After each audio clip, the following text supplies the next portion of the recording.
Sir, കേരളത്തിൻ്റെ പശ്ചാത്തല വികസന മേഖലയിലും ടൂറിസം മേഖലയിലും നിങ്ങളെല്ലാവരുടെയും സഹകരണത്താൽ സർക്കാരിന് നല്ല നിലയിലുള്ള മാറ്റം സൃഷ്ടിക്കാൻ സാധിച്ച ഒരു കാലമാണ് കടന്നുപോയിട്ടുള്ളത്. 2016 മുതൽ ഈ മേഖലകളിലെ മാറ്റം മറ്റെല്ലാ വകുപ്പിലും കണ്ടതുപോലെ തന്നെ LDF സർക്കാർ അധികാരത്തിൽ വന്നതിന് ശേഷം കാണാൻ സാധിക്കുന്ന കാര്യമാണ്. ഈ മാറ്റത്തെ പൊതുവെ അംഗീകരിച്ചുകൊണ്ടും അതിന് വേഗം കൂട്ടാൻ ആവശ്യമായ നിർദ്ദേശങ്ങൾ സമർപ്പിച്ചും ഒട്ടനവധി കാര്യങ്ങൾ ഇവിടെ ചർച്ച ചെയ്യപ്പെട്ടിട്ടുണ്ട്. 17 പേർ ചർച്ചയിൽ പങ്കെടുത്തു. വളരെ ക്രിയാത്മകമായ നിർദ്ദേശങ്ങൾ ഉണ്ടായിട്ടുണ്ട്. അതിനെ ഞാൻ സ്വാഗതം ചെയ്യുകയാണ്. ആ നിർദ്ദേശങ്ങൾ നടപ്പിലാക്കാനുള്ള ശ്രമങ്ങൾ എല്ലാ നിലയിലും നടത്തും എന്ന് ചർച്ചയിൽ പങ്കെടുത്ത മുഴുവൻ MLA-മാരോടും ഞാൻ സൂചിപ്പിക്കുകയാണ്. അതുപോലെ തന്നെ ചില വിമർശനങ്ങൾ ഉയർന്നു വന്നിട്ടുണ്ട്. ചില തിരുത്തലുകൾ വരുത്തേണ്ട കാര്യങ്ങൾ മുന്നോട്ട് വെച്ചിട്ടുണ്ട്. അവയിൽ ഏതൊക്കെയാണ് തിരുത്താനാവുക എന്നുള്ളത് ആ നിലയിൽ തന്നെ പരിശോധിച്ച് മുന്നോട്ട് പോകും. ഇവിടെ പൊതുമരാമത്ത് ടൂറിസം മേഖലയെ മുന്നോട്ട് കൊണ്ടുപോകാൻ വേണ്ടി അനുകൂലമായും വിമർശിച്ചും സംസാരിച്ച എല്ലാ സാമാജികരോടും ഞാൻ പ്രത്യേകം നന്ദി അറിയിക്കാൻ ആഗ്രഹിക്കുകയാണ്. കേരളത്തിൻ്റെ പശ്ചാത്തല വികസന മേഖലയെ അടുത്ത ഘട്ടത്തിലേക്ക് നയിക്കുന്ന ഉത്തരവാദിത്തമാണ് ഇപ്പോൾ പൊതുവെ കൂട്ടായി ഏറ്റെടുക്കുന്നത്. ഈ സഭയ്ക്ക് ഈ സർക്കാർ അധികാരമേറ്റപ്പോൾ നൽകിയ ഉറപ്പും അതാണ്. സാർ, ഈ ഉറപ്പ് പാലിക്കാൻ ഉള്ള എല്ലാ ശ്രമവും ഇപ്പോൾ നടത്തി വരികയാണ്. സാർ, നമ്മുടെ ഒരു സ്വപ്ന പദ്ധതിയായിരുന്നു തുരങ്കപാത.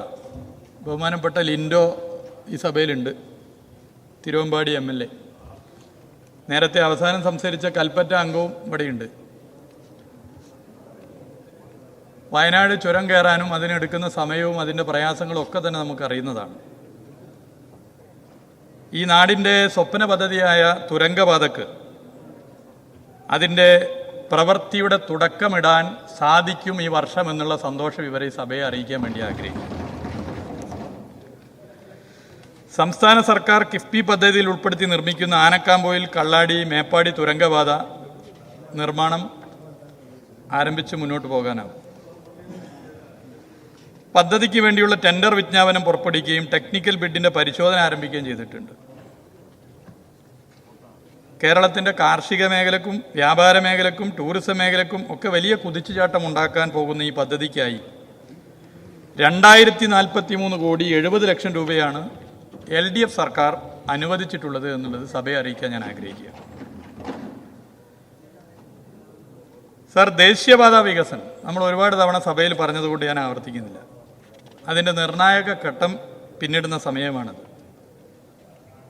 ഇതിൽ തലപ്പാടി, ചെങ്കള, രാമനാട്ടുകര, വളാഞ്ചേരി, കാപ്പിരിക്കാട് എന്നീ സ്ട്രെച്ചുകൾ ഈ സാമ്പത്തിക വർഷം പൂർത്തീകരിക്കാനാകുമെന്നാണ് പ്രതീക്ഷിക്കുന്നത്. ഈ റീച്ചുകളിൽ പലയിടങ്ങളിലും 6 വരി ഗതാഗതം സാധ്യമായി കഴിഞ്ഞു. സർ, 2016 LDF സർക്കാർ ആയിരുന്നില്ല കേരളത്തിൽ അധികാരത്തിൽ വന്നിരുന്നതെങ്കിൽ, UDF-ന്റെ തുടർഭരണമായിരുന്നെങ്കിൽ NH66 ഇപ്പോഴും ഒരു പ്രവൃത്തി പോലും നടക്കാതെ മുടങ്ങിപ്പോയ ഒരു പദ്ധതിയായി മാറുമായിരുന്നു എന്നുള്ളതൊരു വസ്തുതയാണ് സർ. അതിൽ സർക്കാർ എടുത്തിട്ടുള്ള സമീപനം ഒക്കെ നമ്മൾ നേരത്തെ ചർച്ച ചെയ്താണ്. ഇപ്പോൾ എല്ലാവരും ഭരണകക്ഷി പ്രതിപക്ഷ MLA-മാരെല്ലാവരും സഹകരിച്ചുകൊണ്ടാണ് അതിൻ്റെ പ്രവർത്തനം നടത്തുന്നത്. സർ, അതിലെ ഓരോ കാര്യങ്ങളും ഞാൻ പറയാൻ ആഗ്രഹിക്കുന്നില്ല. നിരന്തരമായ അവലോകന യോഗങ്ങളും മറ്റും അതുമായി ബന്ധപ്പെട്ട് ഇപ്പോൾ NHAI-യുമായി ചേർന്നുകൊണ്ട് നടത്തിക്കൊണ്ടിരിക്കുകയാണ്. സർ, മലയോര ഹൈവേ 1166 കിലോമീറ്റർ ഉള്ള മലയോര ഹൈവേ കിഫ്ബി പദ്ധതിയിൽ വികസിപ്പിക്കുന്നത് 793 കിലോമീറ്ററാണ്. ബാക്കി മറ്റു പദ്ധതികൾ വികസിപ്പിച്ചു. 735 കിലോമീറ്ററിന് സാമ്പത്തിക അനുമതി നൽകി. 486 കിലോമീറ്റർ ടെൻഡർ ചെയ്തു. 149 കിലോമീറ്റർ മലയോര ഹൈവേ ഇതിനകം യാഥാർത്ഥ്യമായി കഴിഞ്ഞു എന്നുള്ള സന്തോഷ വിവരവും ഈ സഭയെ ഞാൻ അറിയിക്കാൻ ആഗ്രഹിക്കുകയാണ്. 297 കിലോമീറ്റർ പ്രവൃത്തി പുരോഗമിക്കുന്നു. 3505 കോടി രൂപയാണ് ഇതുവരെ ഇതിന് അനുവദിച്ചത്. ഇതിൽ 1288 കോടി രൂപ ചെലവഴിക്കുകയും ചെയ്തു. സർ, ഇത് കേരളത്തിലെ സാധാരണക്കാരായ ജനങ്ങൾക്ക്, കർഷകർ, മലയോര മേഖലയിൽ അധിവസിക്കുന്നവർ, അവർക്കൊക്കെ ജീവിതത്തിലുണ്ടാകുന്നൊരു മാറ്റം അത് വാക്കുകൾ കൊണ്ട് വിവരിക്കുന്നതിൻ്റെ അപ്പുറത്താണ് സർ. ജനങ്ങൾ സ്വമേധയാ ഭൂമി വിട്ടു നൽകാൻ സന്നദ്ധമായതും ഞാനിവിടെ പ്രത്യേകം അറിയിക്കാൻ ആഗ്രഹിക്കുകയാണ്. അവർ കാട്ടിയ നല്ല മനസ്സിന്, അതിനുവേണ്ടി പ്രയത്നിച്ച എല്ലാ MLA മാർ, ഭരണകക്ഷിയും പ്രതിപക്ഷ MLA മാർ, നാട്ടുകാർ, എല്ലാ രാഷ്ട്രീയ പാർട്ടികളും, എല്ലാവരോടും പ്രത്യേകം നന്ദി അറിയിക്കാൻ ഈ വേള ഉപയോഗപ്പെടുത്താൻ ആഗ്രഹിക്കുക. സർ, സംസ്ഥാനത്തിൻ്റെ തീരമേഖലയുടെ സമഗ്ര വളർച്ചയ്ക്ക് സഹായകരമാകുന്ന തീരദേശ ഹൈവേ മലപ്പുറം ജില്ലയിലെ മുഹിയുദ്ദീൻ പള്ളി മുതൽ കെട്ടുങ്ങൽ വരെയും പടിഞ്ഞാറേക്കര മുതൽ ഉണ്ണിയാൽ വരെയുമുള്ള സ്ട്രെച്ചിൻ്റെ നിർമ്മാണം ഇപ്പോൾ പൂർത്തിയായി. സൈക്കിൾ ട്രാക്കോടുകൂടി ഡിസൈൻഡ് റോഡായാണ് ഇവിടങ്ങളിൽ വികസിപ്പിച്ചിരിക്കുന്നത്. തീരദേശ മേഖലയിൽ ഈ പദ്ധതി നടപ്പിലാക്കിയാൽ ഉണ്ടാകാൻ പോകുന്ന മാറ്റം നമുക്ക് ഈ 2 സ്ട്രെച്ചുകളിൽ നിന്ന് തന്നെ വ്യക്തമാണ് സർ. ഞാൻ അതിൻ്റെ മറ്റ് വിശദവിവരങ്ങളിലേക്ക് കടക്കുന്നില്ല. ഭൂമി ഏറ്റെടുക്കൽ പ്രവൃത്തികൾ വിവിധ ഘട്ടത്തിലാണ്. പ്രത്യേക പുനരധിവാസ പാക്കേജാണ് ഈ പദ്ധതി വിഭാവനം ചെയ്യുന്നത്. എല്ലാവരുമായി ചർച്ച ചെയ്ത് നേരത്തെ സഭയിൽ പറഞ്ഞതുകൊണ്ട് ആവർത്തിക്കുന്നില്ല. സർ, ലെവൽ ക്രോസ് ഇല്ലാത്ത കേരളം അത് പ്രഖ്യാപിച്ചപ്പോൾ, സർക്കാർ പ്രഖ്യാപിച്ചപ്പോൾ അത് നടക്കുന്ന കാര്യമാണോ എന്നൊക്കെ പലരും പറയുന്നുണ്ടായിരുന്നു. എന്നാൽ അത് സ്വപ്നമല്ല സർ, കേരളത്തിൻ്റെ യാഥാർത്ഥ്യമാണെന്ന് സമീപകാലത്ത് നമുക്ക് തെളിയിക്കാൻ സാധിച്ചിട്ടുണ്ട്. ലെവൽ ക്രോസ് ഇല്ലാത്ത കേരളം പദ്ധതിയിലെ 5 റെയിൽവേ ഓവർബ്രിഡ്ജുകൾ ഇതിനോടകം തന്നെ പൂർത്തീകരിച്ചു. 9 ROBകളുടെ പ്രവൃത്തി തുടരുകയാണ്. മാളിയേക്കൽ, ചിറങ്ങര, താനൂർ, തെയ്യല, കൊടുവള്ളി, ഇരവിപുരം, ചിറയൻകീഴ്, മുളന്തുരുത്തി എന്നീ ROBകൾ ഈ വർഷം പൂർത്തിയാക്കാനാകുമെന്നാണ് പ്രതീക്ഷിക്കുന്നത്. അകത്തേത്തറ, വാടാനക്കുറിശി എന്നീ ROBകൾ 2025 പകുതിയാകുന്നതോടുകൂടി പൂർത്തീകരിക്കാൻ സാധിക്കും എന്ന് കരുതുന്നു. 72 ROBകൾ RBDCKയും 27 ROBകൾ KRDSCLുമാണ് നിർമ്മിക്കുന്നത്. ഇവയെല്ലാം നിർമ്മാണ ഒരുക്കങ്ങളുടെ വിവിധ ഘട്ടങ്ങളിലാണ്. ചിലയിടങ്ങളിൽ ROBകൾ പൂർത്തിയാക്കാതെ കിടക്കുന്ന സാഹചര്യം ഉണ്ടായിരുന്നു. ആ വിഷയത്തിൽ വളരെ കൃത്യമായി എല്ലാവരും യോജിച്ച് ഇടപെട്ടു, പ്രവൃത്തി എത്തിക്കാൻ സാധിച്ചു. അവിടെ മറ്റൊരു വേർതിരിവ് ഉണ്ടായിരുന്നില്ല. ഇപ്പം മുളന്തുരുത്തിയും തിരൂരും പൂർത്തീകരിച്ചു. അവിടെ പ്രദാനം ചെയ്യുന്ന MLA മാർ നമുക്കറിയാം ആരൊക്കെയാണ് എന്നുള്ളത്. കേരളത്തിലെ പ്രധാനപ്പെട്ട പ്രശ്നമായി എല്ലാവരും ഉന്നയിക്കാറുള്ള ജംഗ്ഷനുകളുടെ കുരുക്ക്, അവ ഒഴിവാക്കാൻ വ്യത്യസ്തങ്ങളായ പദ്ധതികൾ സർക്കാർ ആവിഷ്കരിക്കുന്നു. ജംഗ്ഷൻ ഇംപ്രൂവ്മെന്റ് പദ്ധതി സർ, എടപ്പാൾ ഫ്ലൈ ഓവർ ഈ കാലഘട്ടത്തിൽ പൂർത്തീകരിക്കാനായി. മേലെ ചൊവ്വെ ഫ്ലൈ ഓവറിന് ടെൻഡർ നടപടികൾ പുരോഗമിക്കുകയാണ്. സർ, ബഹുമാന്യനായ ശ്രീ TP രാമകൃഷ്ണൻ പ്രദാനം ചെയ്യുന്ന പേരാമ്പ്ര കോഴിക്കോട് ജില്ലയിലെ കിഴക്കൻ മലയോര മേഖലയിലെ ഗതാഗതക്കുരുക്കും പ്രശ്നവുമൊക്കെയായി വലിയ ബുദ്ധിമുട്ട് അനുഭവിക്കുന്നതാണ്. പതിറ്റാണ്ടുകളായി പേരാമ്പ്രയിലെ ഗതാഗതക്കുരുക്ക് അത് പേരാമ്പ്ര മണ്ഡലത്തിലുള്ളവരെ മാത്രമല്ല, മറ്റെല്ലാ മേഖലയിലും നാദാപുരവും കുറ്റ്യാടിയും ബാലുശ്ശേരിയും കോഴിക്കോട് ജില്ലയിലെ മലബാറിലെ ഒരു പ്രധാനപ്പെട്ട പ്രശ്നമായിരുന്നു സർ. പേരാമ്പ്ര നഗരത്തിലെ ഗതാഗതക്കുരു ഒഴിവാക്കാൻ പേരാമ്പ്ര ബൈപ്പാസ് എന്നുള്ള സ്വപ്നം യാഥാർത്ഥ്യമാക്കിയത് ഈ കാലയളവിലാണെന്ന് ഈ സഭയെ അറിയിക്കാൻ ഞാൻ ആഗ്രഹിക്കുകയാണ് സർ. സർ, കാഞ്ഞിരപ്പള്ളി ബൈപ്പാസിൻ്റെ നിർമ്മാണം പുരോഗമിക്കുകയാണ്. പെരുമ്പാവൂർ ബൈപ്പാസ് ഫേസ് 1 നിർമ്മാണത്തിലേക്ക് കടക്കുന്നു. കുറ്റ്യാടി ബൈപ്പാസിൻ്റെ ടെൻഡർ പ്രവൃത്തികൾ പുരോഗമിക്കുകയാണ്. അതിനോടൊപ്പം സംസ്ഥാനത്തെ 20 ജംഗ്ഷനുകൾ വികസിപ്പിക്കുന്നതിന് 200 കോടി രൂപ സർക്കാർ അനുവദിച്ചിട്ടുണ്ട്. ഇതിൽ 7 ജംഗ്ഷനുകളുടെ വികസനത്തിനായുള്ള സ്ഥലം ഏറ്റെടുക്കലിന് പണം അനുവദിച്ചു കഴിഞ്ഞു. ഇതിനു പുറമെ തിരുവനന്തപുരം നഗരത്തിൽ വട്ടിയൂർക്കാവ് ജംഗ്ഷൻ വികസനം കൂടി സാധ്യമാക്കുന്നുണ്ട്. ഇതിനായി 600 കോടി രൂപ സർക്കാർ അനുവദിച്ച വിവരവും ഈ സഭയെ അറിയിക്കുകയാണ്. സർ, കേരളത്തിലെ പൊതുമരാമത്ത് റോഡ് പോട്ട് ഫ്രീ എന്ന ലക്ഷ്യത്തോടെ ശാസ്ത്രീയമായ പദ്ധതികൾക്ക് രൂപം നൽകാൻ കഴിഞ്ഞു എന്നതിൽ വകുപ്പിനേറെ സന്തോഷമുണ്ട് സർ. PWD മിഷൻ ടീം വളരെ നേരത്തെ തന്നെ ഉദ്യോഗസ്ഥരുടെ നേതൃത്വത്തിൽ വിവിധ ജില്ലകളുടെ ചുമതലയെടുത്ത് വളരെ നേരത്തെ തന്നെ മഴ വരുന്നതിന് മുമ്പ് തന്നെ പരിശോധന നടത്തുന്ന സ്ഥിതിയാണ് സർ ഉണ്ടായിട്ടുള്ളത്. സർ, പരിശോധനകൾ പലതും അറിയിക്കാതെ നടത്തുന്നുണ്ട് സർ. അറിയിക്കാതെ നടത്തിയാൽ ഇതെന്താ നിങ്ങൾ അറിയിക്കാത്തതെന്ന് ചോദിക്കൂ സർ. പരിശോധനകൾ അറിയിച്ച് നടത്തിയാൽ ഇതെന്താ നിങ്ങളിതൊക്കെ അറിയിച്ച് നടത്തുമെന്ന് ചോദിക്കുക, സ്വാഭാവികമാണ് സാർ. പക്ഷേ ഏതൊക്കെ അറിയിച്ച് നടത്തണം, ഏതൊക്കെ അറിയിക്കാതെ നടത്തണമെന്നുള്ള നല്ല ധാരണ വകുപ്പിനും സർക്കാരിനും ഉണ്ട് എന്നുള്ളത് സഭയെ അറിയിക്കുകയാണ്. സർ, റണ്ണിംഗ് കോൺട്രാക്റ്റ് പദ്ധതി, ആ റണ്ണിംഗ് കോൺട്രാക്റ്റ് പദ്ധതി നമ്മുടെ സംസ്ഥാനത്തിന് മെയിൻ്റനൻസിൻ്റെ കാര്യത്തിൽ ഗുണപരമാണ് എന്നുള്ളതാണ് സർ അഭിപ്രായം. പരിപാലന കാലാവധി കഴിയുന്നത് മനസ്സിലാക്കി നേരത്തെ തന്നെ ഒരു വർഷത്തേക്ക് ടെൻഡർ നൽകി കരാറുകാർ ഏത് സമയത്തും അവൈലബിൾ ആകുന്ന ഈ പദ്ധതി അതിൻ്റെ ഉദ്ദേശിച്ച റിസൾട്ടിൽ എത്തിക്കാൻ സാധിച്ചു. അതുമാത്രമല്ല, റോഡുകളിലെ കുഴികൾ ശാസ്ത്രീയമായി തന്നെ അവരടക്കുകയും ചെയ്തു സാർ. പിന്നെ പത്രങ്ങളിൽ സാർ ചില വാർത്തകൾ വരുന്നുണ്ട്. പത്രങ്ങൾക്ക്, ചില ദിനപത്രങ്ങൾക്ക് ഈ സർക്കാരിനോട് പ്രത്യേക സ്നേഹമാണല്ലോ സാർ, നമുക്കറിയാലോ. ഞാൻ ആലോചിക്കുകയാണ്, ആ ദിനപത്രങ്ങൾ കൂടി ഇല്ലെങ്കിൽ ഇവിടുത്തെ പല പ്രതിപക്ഷ നേതാക്കന്മാരുടെ അവസ്ഥ എന്തായിരിക്കും എന്നുള്ളതാണ് ഞാൻ ആലോചിക്കുന്നത്. ആ ദിനപത്രങ്ങൾ ചില കുഴികളുടെ ഫോട്ടോ എടുക്കും സാർ, എടുത്തോട്ടെ, ഇന്ന് പ്രത്യേകിച്ച് വന്നോട്ടെ. എന്നാൽ സാർ, കേരളത്തിൽ പൊതുമരാമത്ത് വകുപ്പിൻ്റെ 30,000 കിലോമീറ്റർ റോഡുണ്ട് സാർ. അതിൽ കുഴിയില്ലാത്ത റോഡുകളുടെ ചിത്രം കൊടുക്കാൻ ഇപ്പറയുന്ന മാന്യമായ ദിനപത്രങ്ങൾ തയ്യാറായാൽ ഒരു വർഷം അച്ചടിക്കുന്ന പത്രത്തിലും തികയാത്തത്ര സ്ഥലം വേണ്ടിവരുമെന്നുള്ളതാണ് അതിൻ്റെ യാഥാർത്ഥ്യം. അപ്പം അത് അവരുടെ രാഷ്ട്രീയമാണ്, അത് കണ്ട് മുന്നോട്ട് പോകുന്നത്. വെള്ളക്കെട്ടിൻ്റെ പ്രശ്നം സാർ, കേരളത്തിൻ്റെ ഭൂമിശാസ്ത്രപരമായ പ്രശ്നങ്ങൾ ഒക്കെയുണ്ട്. എല്ലാ വകുപ്പുകളും ഏകോപിപ്പിച്ചുകൊണ്ട് അതിൻ്റെ പ്രവർത്തനവും മുന്നോട്ട് പോകുന്നുണ്ട്. അത് നല്ല നിലയിൽ തന്നെ അത് മുന്നോട്ട് പോകുന്ന സ്ഥിതിയാണുള്ളത്. കേരളത്തിലെ റോഡുകളെല്ലാം പുതിയ കാലത്തെ ടെക്നോളജിയുടെ സാധ്യത കൂടി ഉപയോഗപ്പെടുത്തിക്കൊണ്ട് ഡിജിറ്റലൈസ് ചെയ്ത് അവ വെബ്സൈറ്റിൽ പ്രസിദ്ധീകരിച്ചിട്ടുണ്ട്. DLP ബോർഡുകൾ സ്ഥാപിച്ചിട്ടുണ്ട്. ഇതൊക്കെ നേരത്തെ നമ്മൾ ചർച്ച ചെയ്തുകൊണ്ട് ഞാൻ ആവർത്തിക്കുന്നില്ല. BMNBC റോഡ് സാർ, BMNBC റോഡിന് ദീർഘകാലം ഈട് നിൽക്കും.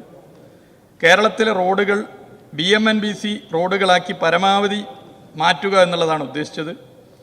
എത്രയാണോ ഞങ്ങൾ ലക്ഷ്യം വെച്ചത് അതിലേക്ക് എത്തിയെന്ന് മാത്രമല്ല, 50% പൊതുമരാമത്ത് വകുപ്പിൻ്റെ റോഡുകൾ BMNBC നിലവാരത്തിൽ നവീകരിക്കാനായി എന്നുള്ള വിവരം ഈ സഭയെ അറിയിക്കാൻ ആഗ്രഹിക്കുകയാണ്. ഇപ്പോൾ 55%, അത് പരമാവധി ഉയർത്തു സർ. ശബരിമല പാക്കേജിൽ റോഡുകൾക്ക് ഏറ്റവും കൂടുതൽ തുക അനുവദിച്ച വർഷമാണ് കടന്നുപോയത്, 355 കോടി 76 ലക്ഷം രൂപ. അതുപോലെ തന്നെ മറ്റ് കാര്യങ്ങൾ, പാലങ്ങൾ, ഇതൊക്കെ തന്നെ ഈ ഘട്ടത്തിലാണ് വന്നിട്ടുള്ളത്. 5 വർഷത്തിനുള്ളിൽ 100 പാലങ്ങൾ പൂർത്തീകരിക്കുമെന്നുള്ള വാഗ്ദാനം 3 വർഷം മുമ്പ് തന്നെ LDF സർക്കാരിന് പൂർത്തീകരിക്കാനായി എന്നുള്ള വിവരവും ഈ സഭയെ അറിയിക്കാൻ ആഗ്രഹിക്കുകയാണ്. സർ, ഞങ്ങൾ തയ്യാറാക്കിയ ചാർട്ട് പ്രകാരം ഇനിയും പാലങ്ങൾ മുന്നോട്ട് പൂർത്തീകരിച്ച് പോകാനായാൽ വലിയൊരു നമ്പർ പാലം നമുക്ക് ഈ ഘട്ടത്തിൽ പൂർത്തീകരിക്കാനാകും. സർ, ഈ സർക്കാർ അധികാരത്തിൽ വന്നതിന് ശേഷം പാലങ്ങളുടെ പ്രവർത്തനത്തിന് പ്രത്യേക സംവിധാനം ഒരുക്കുകയും പരിശോധന നടത്തുകയും ചെയ്യുന്ന സ്ഥിതി ഉണ്ടായിരുന്നു സർ. സർ, പാലങ്ങളെ മികച്ച ടൂറിസ്റ്റ് കേന്ദ്രങ്ങളാക്കി മാറ്റണം എന്നിവിടെ ബഹുമാനിയായ കായംകുളം അംഗം പറഞ്ഞിട്ടുണ്ട്. അവരുടെ മണ്ഡലത്തിൽ നല്ലൊരു നിലയിൽ അത് വന്നു. അത് പരമാവധി അത് നടപ്പിലാക്കാനുള്ള ശ്രമമാണ് നടത്തിക്കൊണ്ടിരിക്കുന്നത്. സർ, ട്രൈബൽ മേഖലയിലേക്കുള്ള പാലങ്ങൾക്ക് പ്രത്യേക പദ്ധതിയും നമ്മുടെ വകുപ്പിന് കീഴിൽ നടപ്പിലാക്കി വരുന്നു. നിലമ്പൂർ നിയോജക മണ്ഡലത്തിലെ ഇരുട്ടുകുത്തി പാലം ഈ പദ്ധതിയിൽ ഉൾപ്പെടുത്തി അതിൻ്റെ പ്രവർത്തനം പുരോഗമിക്കുന്നു എന്നുള്ളത് സഭയെ അറിയിക്കാൻ ഞാൻ ആഗ്രഹിക്കുക. നഗര റോഡ് വികസന പദ്ധതികളും കൂടുതൽ മേഖലകളിലേക്ക് വ്യാപിപ്പിക്കുകയാണ്. കണ്ണൂർ കൊല്ലം നഗര റോഡ് വികസന പദ്ധതികൾ അനുമതി നൽകി. കോഴിക്കോട് 2ാം ഘട്ടത്തിന് അനുമതി നൽകി. കോഴിക്കോട് വെള്ളിമാടുകുന്ന് മാനാഞ്ചിറ റോഡ് നിർമ്മാണവും സാധ്യമാകാൻ പോകുന്നു. വലിയ നിലയിലേക്കുള്ള മാറ്റങ്ങൾ ഉണ്ടാവുന്ന റോഡുകളാണിതൊക്കെ. സർ, തിരുവനന്തപുരം സ്മാർട്ട് സിറ്റി റോഡുമായി ബന്ധപ്പെട്ട കാര്യങ്ങൾ ഇവിടെ സൂചിപ്പിച്ചു. ഞാനത് വളരെ വിശദമായി പറയാൻ ഉദ്ദേശിക്കുന്നില്ല. വിവിധ വകുപ്പുകളുമായി ബന്ധപ്പെട്ടതാണ്. നല്ല ഏകോപനത്തിൽ അതിൻ്റെ പ്രവർത്തനങ്ങൾ നടക്കുന്നു. വളരെ മുമ്പുള്ളതാണ്, ഈ സർക്കാരൊക്കെ വരുന്നതിന് മുമ്പുള്ള പദ്ധതിയാണ്, മുടങ്ങിക്കിടന്നതാണ്. ഈ സഭയിൽ തന്നെ ഞാൻ നേരത്തെ പറഞ്ഞതാണ്, കരാറുകാരനെടുത്തൊരു സമീപനമുണ്ട്. അതിൽ കർക്കശ നിലപാട് പൊതുവെ സ്വീകരിച്ചു, വിവിധ ടെൻഡറുകളാക്കി മാറ്റി. അതിൻ്റെ ഭാഗമായി കാര്യങ്ങൾ മുന്നോട്ട് പോകുന്നുണ്ട്. നല്ല നിലയിൽ മനോഹരമായി നമുക്ക് നഗരത്തിൻ്റെ റോഡുകളെ ഭാവിയിൽ മാറ്റാൻ വേണ്ടി സാധിക്കും.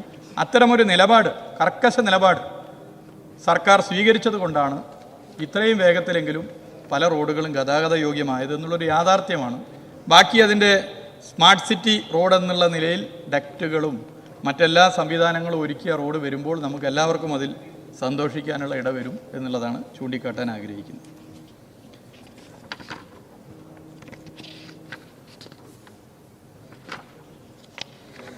സർ, പൊതുമരാമത്ത് വകുപ്പിൻ്റെ റെസ്റ്റ് ഹൗസുകൾ നേരത്തെ ഇവിടെ പറഞ്ഞതുകൊണ്ട് ഞാനത് ആവർത്തിക്കുന്നില്ല. ആ റെസ്റ്റ് ഹൗസുകൾ ഓൺലൈൻ ബുക്കിംഗ് ആരംഭിച്ചതിന് ശേഷം വലിയ നിലയിലേക്ക് നമുക്ക് വരുമാനമുണ്ടാകുന്ന സ്ഥിതിയുണ്ടായി. ജനങ്ങൾക്ക് വലിയ ആശ്വാസ പദ്ധതിയായി അത് മാറി.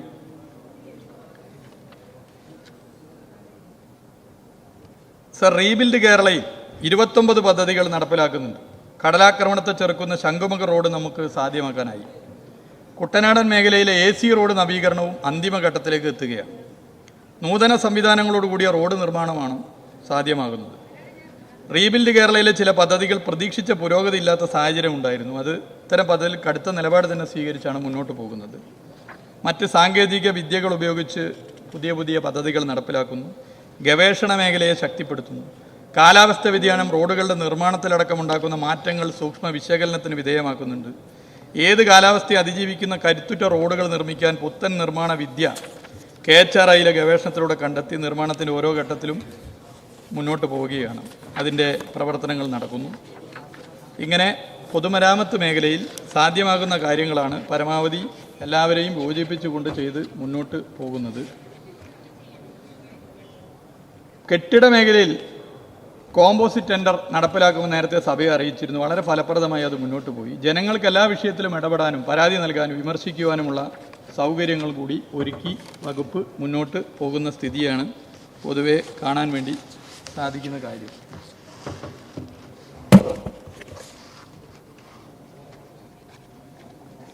സർ, കേരളത്തിലെ ടൂറിസം മേഖല കോവിഡിൻ്റെ കാഠിന്യത്തിലാണ് നമ്മുടെ ഈ ഗവൺമെൻറ് വന്നിരുന്നത്.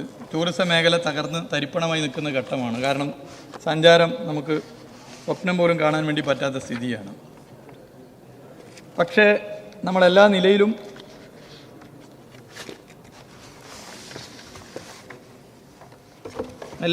നമ്മൾ ഇടപെട്ടു. എല്ലാ മേഖലകളിലുള്ളവരുമായി അഭിപ്രായം ചോദിച്ച് മുന്നോട്ട് പോകുന്ന സ്ഥിതിയാണ് പൊതുവെ ഉണ്ടായത്. കോവിഡ് കാലത്ത് തന്നെ ടൂറിസം മേഖലയെ എങ്ങനെ തിരിച്ചെത്തിക്കാമെന്ന് നോക്കിയത്. ഇതിന് പല പദ്ധതികളും നടപ്പിലാക്കി. ഇതൊക്കെ നേരത്തെ സഭയിൽ സൂചിപ്പിച്ചതാണ്. ആ പദ്ധതികൾ പിന്നീട് പൊതുവെ ആളുകൾ ഏറ്റെടുക്കുന്ന സ്ഥിതിയുണ്ടായി. വാക്സിനേറ്റഡ് ടൂറിസം കേന്ദ്രങ്ങൾ സജ്ജമാക്കി. ബയോബബിൾ സംവിധാനം കൊണ്ടുവന്നു. വെക്കേഷൻ്റെ ട്രെൻഡ് നമ്മൾ ഈ സഭയിൽ ചർച്ച ചെയ്തതാണ്. അത് മുന്നോട്ട് കൊണ്ടുപോകുന്ന സ്ഥിതിയുണ്ടായി. വയനാട് ജില്ലയിൽ നിന്നുള്ള 3 അംഗങ്ങൾ ഈ സഭയിലുണ്ട്. വയനാട് ടൂറിസം നല്ല നിലയിൽ വികസിച്ചു. വയനാട് കൽപ്പറ്റ അംഗം സംസാരിക്കുമ്പോൾ അതിനെക്കുറിച്ച് പറയുമെന്ന് ഞാൻ കരുതി. അദ്ദേഹം ഇപ്പോൾ ഇവിടെ ഇല്ല. അദ്ദേഹം ലോക്സഭാ തെരഞ്ഞെടുപ്പ് വിജയത്തിൻ്റെ ഒരു ജഗപുകയിൽ വയനാട്ടിലെ ടൂറിസം വികാസത്തെക്കുറിച്ച് പറയാൻ വിട്ടുപോയി എന്നുള്ളത് ഞാനിവിടെ ചൂണ്ടിക്കാട്ടുകയാണ്. ഹാങ് ഓവറിൻ്റെ മലബാറിലെ മലയാളമാണ് ജഗപുക. കോവിഡിന് മുമ്പ് 11,40,710, കോവിഡിന് മുൻപത്തേക്കാൾ 53% അധികം. ഇപ്പോൾ 15,09,207. 2023 17,50,267. ഇങ്ങനെ അതിൻ്റെ സഞ്ചാരികളുടെ എണ്ണം പൊതുവെ വർദ്ധിച്ചു. വരുമാനവും വർദ്ധിക്കുന്ന സ്ഥിതിയാണ് ഉണ്ടായത്. 2021-22 4,92,15,812. 2023-24 12,62,35,945. 3 ഇരട്ടിയിലധികം കൂടി. ഞാൻ സമയക്കുറവ് മൂലം അതൊന്നും വായിക്കുന്നില്ല. ഇങ്ങനെ സഞ്ചാരികളുടെ എണ്ണത്തിൽ വർധനവുണ്ടാകുന്ന സ്ഥിതി ഉണ്ടായി. കോവിഡ് കാലത്ത് നമ്മൾ പുറകോട്ട് പോയത് എങ്ങനെ മുന്നോട്ട് പോകുന്നുള്ള കൃത്യമായ ധാരണ ഉണ്ടാക്കിയിരുന്നു. ഒന്ന്, ആഭ്യന്തര സഞ്ചാരികൾ 3 നിലയിൽ. ജില്ലയിലുള്ളവർ ജില്ലയിൽ തന്നെ പോവുക, ജില്ലയിലുള്ളവർ മറ്റ് ജില്ലയിലേക്ക് പോവുക. ഇന്ത്യയിലെ സംസ്ഥാനങ്ങൾ, കേരളത്തിൻ്റെ പുറത്തുള്ള സംസ്ഥാനങ്ങൾ കേരളത്തിലേക്ക് വരിക. ഇങ്ങനെ 3ആയി തിരിച്ചു. ആ പദ്ധതിയാണ് ഇപ്പോൾ നടപ്പിലാക്കിക്കൊണ്ടിരിക്കുന്നത്. അതോടൊപ്പം കോവിഡിൻ്റെ രൂക്ഷത കുറയുന്ന നാളുകളിൽ വിദേശ സഞ്ചാരികളുടെ എണ്ണം വർദ്ധിപ്പിക്കാനുള്ള പ്രവർത്തനം നടത്തി വരുന്നു. വലിയ നിലയിൽ അത് ലക്ഷ്യം കണ്ട് പോകുന്നുണ്ട്. ഡൊമസ്റ്റിക് ടൂറിസ്റ്റുകളുടെ കാര്യത്തിൽ 2021 11%, 11.05 ആയിരുന്നു വർധനവെങ്കിൽ 50% അത് രാജ്യത്തെങ്കിൽ കേരളം ആ സമയത്ത് തന്നെ 50% വർധനവുണ്ടായി. അപ്പോൾ ദേശീയ ശരാശരിയേക്കാൾ എത്രയോ ഇരട്ടി ഉയർന്നു. റിവഞ്ച് ടൂറിസത്തെക്കുറിച്ച് നമ്മൾ നേരത്തെ സംസാരിച്ചു. ബഹുമാനപ്പെട്ട പ്രതിപക്ഷ നേതാവ് പല വേദികളിലും റിവഞ്ച് ടൂറിസത്തെക്കുറിച്ച് സംസാരിക്കാറുണ്ട് എന്ന് ഞാൻ മനസ്സിലാക്കുന്നു. അതിൽ വലിയ സന്തോഷമുണ്ട്. റിവഞ്ച് ടൂറിസം ഏറ്റവും ഫലപ്രദമായി ഉപയോഗിക്കാനുള്ള ശ്രമമാണ് കേരളം നടത്തുന്നത്. 2020 11,335 കോടി 96 ലക്ഷം രൂപയായിരുന്നു വരുമാനം. 2023 അത് 43 കോടി ആയി 43,621 കോടി 22 ലക്ഷം രൂപയായി ഉയർന്നു. വിദേശ സഞ്ചാരികളുടെ വരവ് ഇനിയും വർദ്ധിപ്പിക്കാനുള്ള ശ്രമമാണ് പൊതുവെ നടത്തിക്കൊണ്ടിരിക്കുന്നത്. അതിൻ്റെ ഭാഗമായി ഒട്ടേറെ കാര്യങ്ങളാണ് പൊതുവെ ചെയ്തു വരുന്നത്. ഇപ്പോൾ ഒരു ഏജൻസി, പ്രധാനപ്പെട്ട ഏജൻസി ഓട്ട്ലി വെയ്റ്റ് ഒരു പഠനം നടത്തി. അതിൽ കോവിഡിന് ശേഷം നമ്മുടെ രാജ്യത്ത് ഏറ്റവും കൂടുതൽ ഹോട്ടൽ ബുക്കിംഗ് നടന്ന സ്ഥലങ്ങളെ അടയാളപ്പെടുത്തി. അതിൽ കേരളമാണ് 1-ാം സ്ഥാനത്ത്. നമ്മുടെ കുമരകം അതിൽ 1-ാം സ്ഥാനത്ത് വന്നു. കോവളം 3-ാം സ്ഥാനത്ത് വന്നു എന്നുള്ളത് സഭയെ അറിയിക്കുന്നു. വമ്പൻ നഗരങ്ങളെ പിന്തള്ളിയാണ്, പ്രധാന ടൂറിസ്റ്റ് കേന്ദ്രങ്ങളെ പിന്തള്ളിയാണ് ഈ മുന്നേറ്റം സാധ്യമാക്കിയത്. സർ, എന്നാൽ പൊതുവെ നമ്മുടെ സംസ്ഥാനത്ത് കാണുന്നത് നെഗറ്റീവായിട്ടുള്ള വാർത്തകൾ ടൂറിസം മേഖലയിൽ പ്രചരിപ്പിക്കുക എന്നുള്ളതാണ്.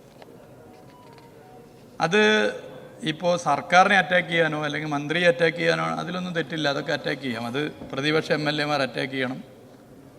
മാധ്യമങ്ങൾ തീർച്ചയായിട്ടും അവരുടെ ഉടമകൾക്ക് ഒരു കൃത്യമായ രാഷ്ട്രീയം ഉണ്ടാകുമല്ലോ. ആ രാഷ്ട്രീയത്തിൻ്റെ ഭാഗമായി ആരെ ഫോക്കസ് ചെയ്യണമെന്ന് അവർ കൃത്യമായിട്ട് അറിയാതെ അവർ അറ്റാക്ക് ചെയ്യണം. എന്നാൽ അത് കേരളത്തിൻ്റെ ടൂറിസം മേഖലയ്ക്ക് ഒരു കുഴപ്പമുണ്ടാക്കുന്ന നിലയിലേക്ക് ആകരുത്. അത് ശ്രദ്ധിച്ചു പോകുന്ന സ്ഥിതിയാണ് പൊതുവേ. അതിലൊക്കെ നമ്മൾ ഒരു നിലപാടെടുത്ത് പോകേണ്ടതാണ്. നെഗറ്റീവായി കേരളമാകെ മോശമാണ് എന്നുള്ള പ്രചരണം വന്നു കഴിഞ്ഞാൽ നമ്മുടെ ടൂറിസത്തിൻ്റെ വളർച്ചയല്ല സഹായിക്കുക, അത് തളർച്ചയാണ് സഹായിക്കുക. മറ്റു പല സംസ്ഥാനങ്ങളിലെ ടൂറിസം മന്ത്രിമാരും കേരളത്തെ വലിയ നിലയിൽ പ്രകീർത്തിച്ച് സംസാരിച്ചത് നേരത്തെ വാർത്തയായിരുന്നു. പിന്നെ ന്യൂയോർക്ക് ടൈംസും മറ്റ് മാഗസിനുകളും നൽകിയ അവാർഡുകളും ഒക്കെ ഞാനിവിടെ പറയുന്നില്ല, ഇവിടെ ആളുകൾ ചർച്ചയിൽ പങ്കെടുത്ത് പറഞ്ഞു. ഈ മേഖലയിൽ നടപ്പിലാക്കിയ വ്യത്യസ്ത പദ്ധതികൾ ഒക്കെ തന്നെ നമുക്കറിയാവുന്ന കാര്യമാണ്. ഇവിടെ കാരവൻ ടൂറിസത്തെക്കുറിച്ച് പറഞ്ഞു. കേരളത്തിൻ്റെ ടൂറിസം മേഖലയിൽ 3 പതിറ്റാണ്ടിന് ശേഷം കൊണ്ടുവന്നൊരു ഉൽപ്പന്നമാണ്. കാരവൻ ടൂറിസത്തിൻ്റെ സാധ്യതകളെ ഇനിയും നമുക്ക് ഉപയോഗപ്പെടുത്താനാകും. കാരവൻ സംരംഭകരുമായി 1-ലേറെ തവണ വിവിധ തലങ്ങളിലെ ആശയവിനിമയം നടത്തിയിരുന്നു. കൂടുതൽ കാരവൻ പാർക്കുകൾ വേണമെന്നുള്ളതാണ് ആവശ്യം. KTDCയുടെ നേതൃത്വത്തിൽ കൂടുതൽ കാരവൻ പാർക്കുകൾ എന്ന തീരുമാനം ഇതിൻ്റെ ഭാഗമായി ഉണ്ടായതാണ്. അവ ഈ വർഷം ആരംഭിക്കും. ഇനിയും പറ്റാവുന്നിടത്ത് കൂടുതൽ കാരവൻ പാർക്കുകൾ നടപ്പിലാക്കാൻ ശ്രമിക്കും. ദേശീയപാത വികസനം സാധ്യമാകുന്നതോടുകൂടി നമുക്ക് ഈ മേഖലയിൽ മറ്റു നിലയിലും ഇടപെടാനാകും. എല്ലാ വകുപ്പുകളുമായും ചർച്ച ചെയ്തുകൊണ്ട് എന്തൊക്കെ ചെയ്യാനാകുമെന്നുള്ളത് പൊതുവെ പരിശോധിച്ച് മുന്നോട്ട് പോകും. സർ, ഡെസ്റ്റിനേഷൻ ചാലഞ്ചിനെ കുറിച്ച് ഇവിടെ പറഞ്ഞു. LSTDയുമായി ചേർന്നുകൊണ്ടുള്ളതാണ്. അത് ഉദ്ദേശിച്ചതുപോലെ റിസൾട്ട് ഉണ്ടായി വരുന്നുണ്ട്. അതിൽ ആരും പ്രയാസപ്പെടേണ്ടതില്ല. അത് നല്ല നിലയിൽ തന്നെ വരും. അത് ഇപ്പോൾ തന്നെ ഒരു 30ഓളം ഡെസ്റ്റിനേഷനുകളുടെ ഉദ്ഘാടനം ഇപ്പം തന്നെ നടത്താൻ വേണ്ടി പറ്റും. സർ, സാഹസിക ടൂറിസം കുറച്ച് സാഹസികമായി ചെയ്യേണ്ടതാണ്. അത് എല്ലാ നിലയിലും നടപ്പിലാക്കാൻ ശ്രമിക്കുന്നു. അതിന് ഒരു ഗൈഡ് ലൈൻ നേരത്തെ രാവിലെ ഞാൻ കാര്യങ്ങൾ സൂചിപ്പിച്ചു എന്നുള്ളതുകൊണ്ട് ആവർത്തിക്കുന്നില്ല. അതിനൊരു വിദഗ്ധ സമിതിയെ സൃഷ്ടിക്കാനായി അതിൻ്റെ രജിസ്ട്രേഷൻ, ഇന്ത്യയിൽ അതിന് രജിസ്ട്രേഷൻ വെച്ച ആദ്യ സംസ്ഥാനം കേരളമാണ്. അത് കർക്കശമാക്കി മുന്നോട്ട് പോകുന്നു. മറ്റു ചില കാര്യങ്ങളും ആ മേഖലയിൽ നടപ്പിലാക്കി വരുന്നു. ഉത്തരവാദിത്ത ടൂറിസത്തിൻ്റെ ഹബ്ബായി കേരളം മാറി. ആ നിലയിൽ ടൂറിസത്തെ ജനകീയമായി ഇന്ന് 25,188 യൂണിറ്റുകൾ ഉത്തരവാദിത്ത ടൂറിസം മിഷൻ്റെ ഭാഗമായിട്ടുണ്ട്. ഇങ്ങനെ വ്യത്യസ്ത പദ്ധതികൾ നടപ്പിലാക്കി വരുന്നു. പൈതൃക ടൂറിസം തുടങ്ങി വ്യത്യസ്ത പദ്ധതികൾ നമ്മുടെ സംസ്ഥാനത്ത് ഇതിൻ്റെ ഭാഗമായി നടപ്പിലാക്കി വരുന്നു. സർ, ടൂറിസം ഇൻവെസ്റ്റേഴ്സ് മീറ്റും 2023 നവംബറിൽ നടത്തിയതാണ്. കേരളത്തിൽ ആദ്യമായി ടൂറിസം മേഖല ഇൻവെസ്റ്റേഴ്സ് മീറ്റ് സംഘടിപ്പിക്കുകയാണ്. എല്ലാവരുമായിട്ട് ചർച്ച ചെയ്തിട്ടാണ്. ഈ സഭയിൽ ഞാൻ പറഞ്ഞിരുന്നു, അല്ലാതെയും ആളുകളുമായി ചർച്ച ചെയ്തിട്ട് തന്നെയാണ് നടപ്പിലാക്കിയത്. അത് ഉദ്ദേശിച്ചതിൻ്റെ ഫലം ഉണ്ടാകുന്നു എന്നുള്ളതാണ് പൊതുവേ കാണാൻ വേണ്ടി സാധിക്കുന്നത്. അത് നല്ല നിലയിൽ നമുക്ക് നടപ്പിലാക്കി മുന്നോട്ട് പോകാൻ വേണ്ടി സാധിക്കുന്ന സ്ഥിതിയാണുള്ളത്. അതിൻ്റെ കണക്കും മറ്റും എൻ്റെ കയ്യിലുണ്ട്. ഞാനിപ്പോൾ അത് മുഴുവൻ സഭയിൽ ഇവിടെ സമയക്കുറവലം പറയുന്നില്ല. കാരവൻ ടൂറിസത്തിൻ്റെയും അതിൻ്റെ ഭാഗമായിട്ടുള്ള മാറ്റങ്ങളുടെയും കണക്ക് ഇവിടെയുണ്ട്. അതും ഞാൻ പൂർണ്ണമായും ഇപ്പോൾ വായിക്കുന്നില്ല. ഇങ്ങനെ സാധ്യമാകുന്ന കാര്യങ്ങളാണ് പൊതുവെ ഈ വകുപ്പിൽ ചെയ്തുകൊണ്ടിരിക്കുന്നത്. സാർ, ഇവിടെ വന്നിട്ടുള്ള ചില നിർദ്ദേശങ്ങളുണ്ട്. സാർ, ആ നിർദ്ദേശങ്ങളെ ഞാൻ സ്വാഗതം ചെയ്യുകയാണ്. അതിൽ ചില അംഗങ്ങൾ ഉന്നയിച്ചിട്ടുള്ള വിഷയം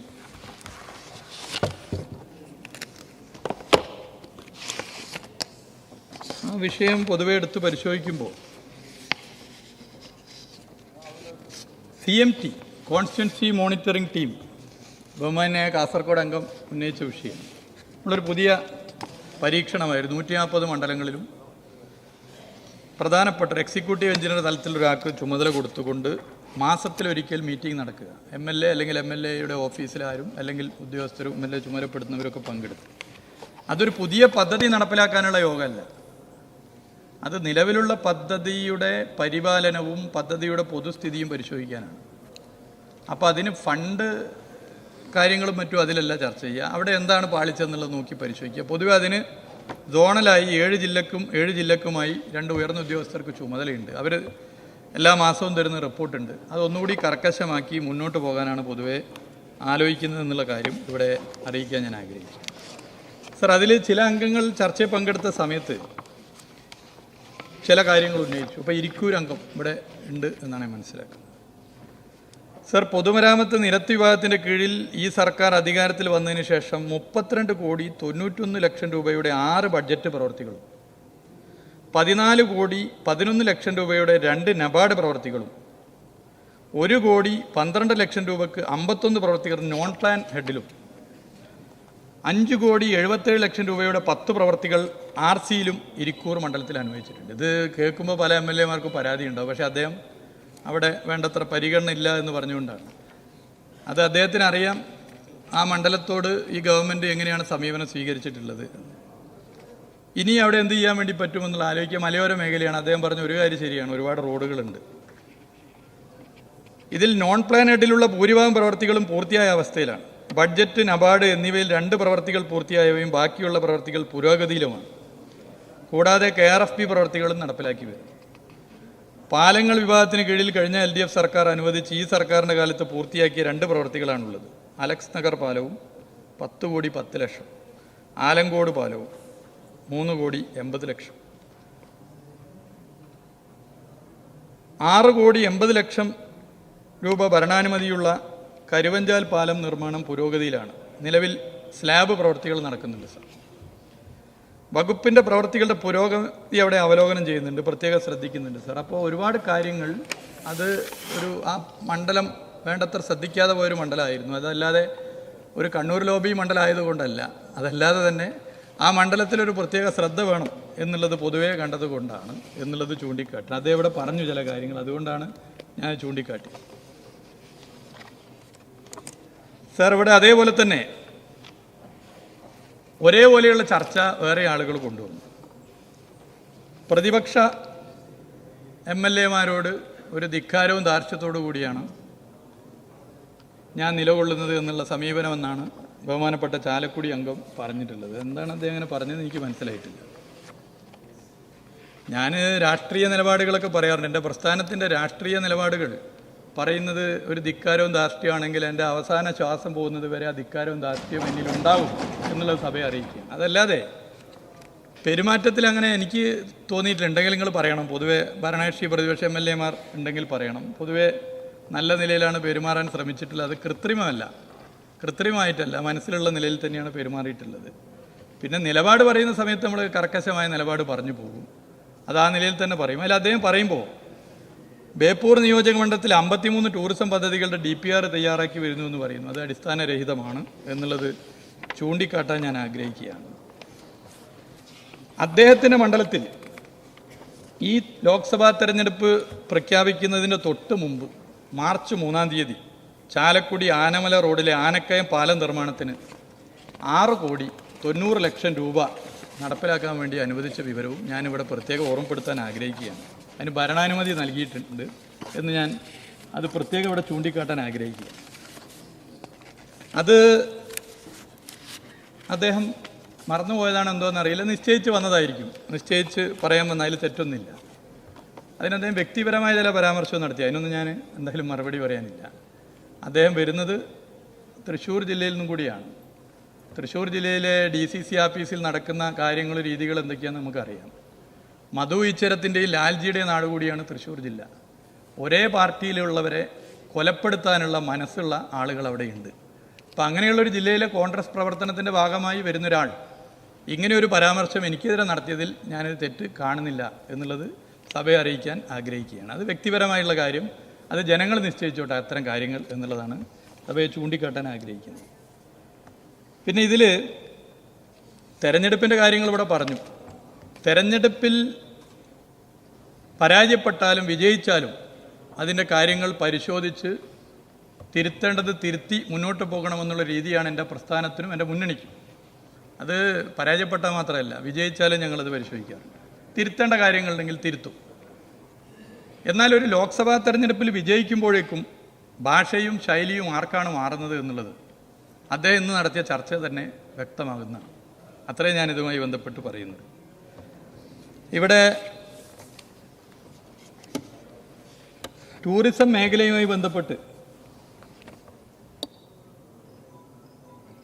ചാവക്കാട്ടെ ഫ്ലോട്ടിംഗ് ബ്രിഡ്ജിൻ്റെ കാര്യം പറഞ്ഞു. ചാവക്കാട് അംഗം ഈ സഭയിലുണ്ടോ എന്ന് എനിക്കറിയില്ല. ഇവിടെ ഉണ്ടല്ലോ അല്ലേ, അദ്ദേഹം ഇവിടെ ഉണ്ട്. ഞാൻ വിചാരിച്ചു നിങ്ങളതിൽ ഇടപെട്ട് പറയുന്നു. അതും അവിടെ ജനങ്ങൾ തന്നെ അത് കൈകാര്യം ചെയ്താണ് ആ വിഷയം. ആരുടെ താല്പര്യമാണെന്ന് നമുക്കറിയാം.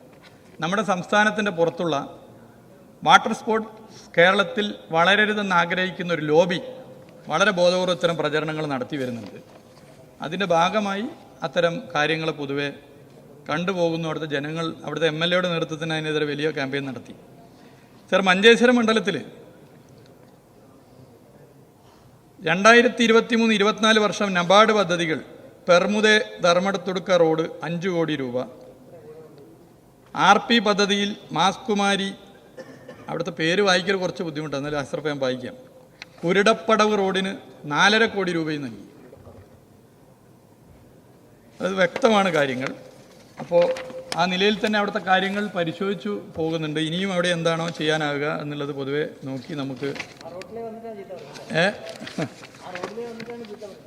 അത് ചെയ്ത് നമുക്ക് കാര്യങ്ങൾ ചെയ്ത് മുന്നോട്ട് പോകാം എന്നുള്ളതാണ് സഭയെ അറിയിക്കാൻ ഞാൻ ആഗ്രഹിക്കുന്നത്. ഇതിൽ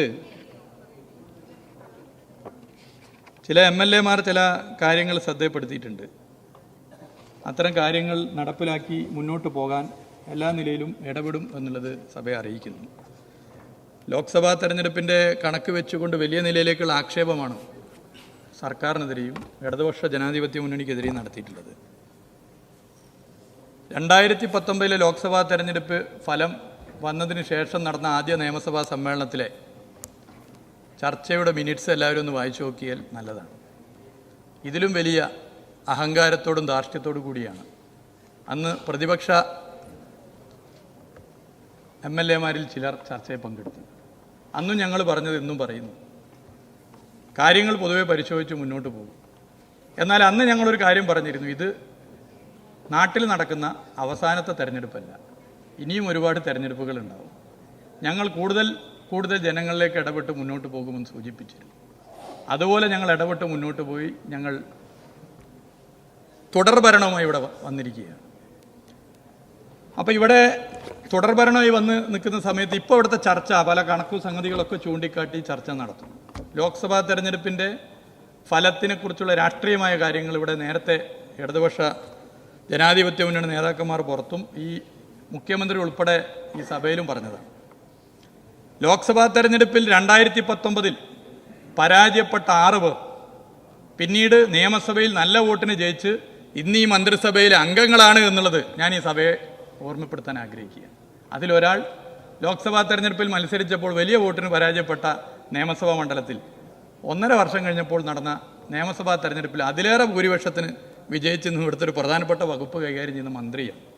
അപ്പം തെരഞ്ഞെടുപ്പിൽ ജയവും തോൽവിയൊക്കെ ഉണ്ടാകും.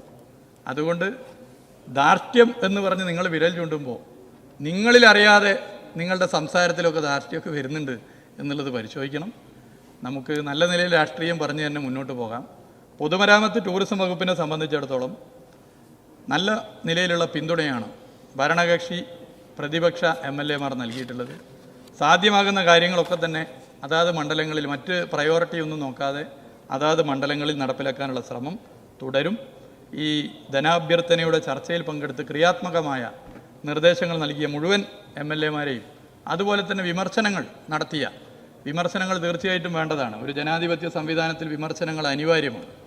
ആ വിമർശനം ആരോഗ്യകരമായ ക്രിയാത്മകമായ വിമർശനം നടത്തിയ അംഗങ്ങളെയും പ്രത്യേകം അഭിവാദ്യം ചെയ്തുകൊണ്ട് ഈ ധനാഭ്യർത്ഥന അംഗീകരിക്കണമെന്ന് അറിയിക്കുക.